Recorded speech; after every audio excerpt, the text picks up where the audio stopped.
Hey gym owners, I'm Matthew Becker with gymlawyers.com. Now before we get into the topic of this video, I need to make it very clear that the information found in this video is meant for educational purposes only. Nothing in this video can be relied upon as legal advice, and nothing in this video is creating any kind of attorney-client privilege between you and Gym Lawyers PLLC. Every case is different, all the facts are different, and different states have different laws that are going to apply to your unique situation. Therefore, if you have a question about the material in this video or anything else that you have going on legally, please reach out to us directly at gymlawyers.com. In this video, we're going to cover what happens when something goes wrong at your commercially leased property. We're talking about an HVAC system fails, the boiler breaks, maybe the roof fails, or if there's a fire in or around your facility. Even worse, if your fire mitigation technology fails when there is a fire. We would like to thank Affiliate Guard for this video suggestion and question. Affiliate Guard is an insurance provider for micro gyms.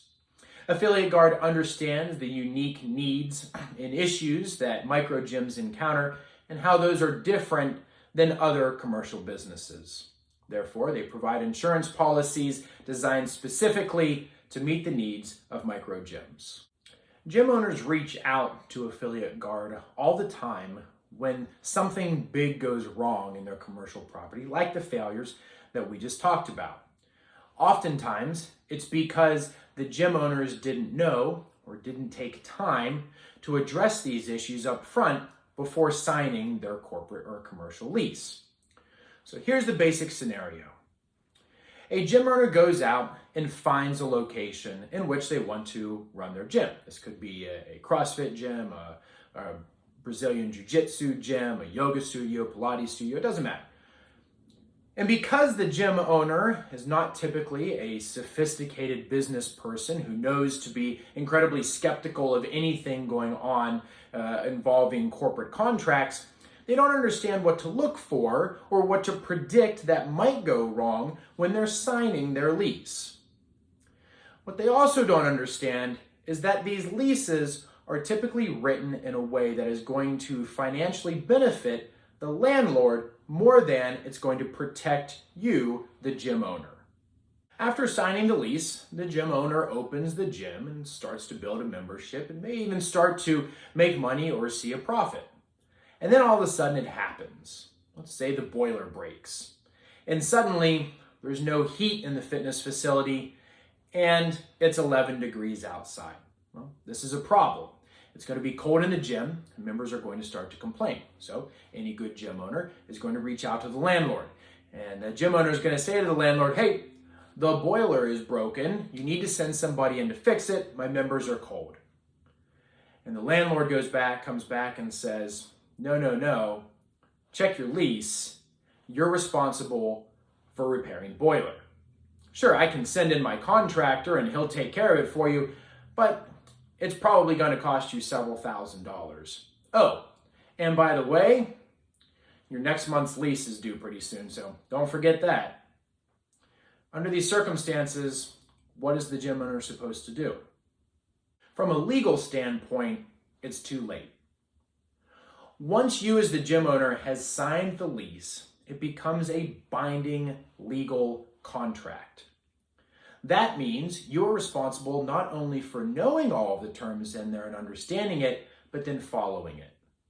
And if you decide that you're not going to pay for the boiler, or even worse, you decide you're not going to pay the next month's rent in protest of the fact that you don't think you should have to pay for the boiler, you are now technically in breach of that legal contract. And because you're in breach, the landlord could sue you for breach of that contract. These types of lawsuits are big deals. They are potentially business-ending situations. The only way to prevent issues like this is to head them off from the beginning. And that's where a lawyer, like those at gymlawyers.com, can step in and help. Before you sign a lease, you need somebody to review the lease to make sure that you're protected. One way that you can protect yourself in an instance like this is to make sure that your commercial lease has a maintenance section. A maintenance section of your commercial lease is going to lay out who is responsible for what.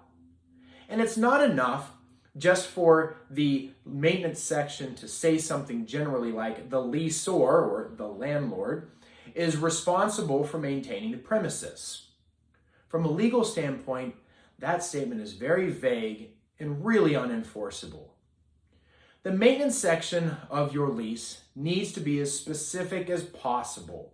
It needs to lay out things like saying the landlord is responsible for maintaining the HVAC system, the boiler, the roof, the four walls, the structure in which you are located, the areas around it. They're responsible for things like snow removal, cutting the grass, or making sure that the rest of the building, if you're sharing with other people, is also sound and up and functioning properly.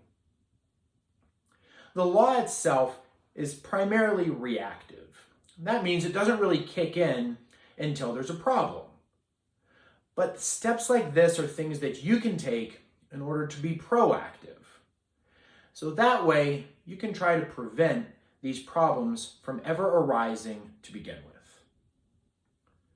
So before you sign your commercial lease, if you have any questions at all, or you just want it to be reviewed so that you know that you're signing something that isn't entirely against you, but is there in order to protect you, reach out to us at jimlawyers.com and give us a chance to review it and let you know exactly what it is to expect.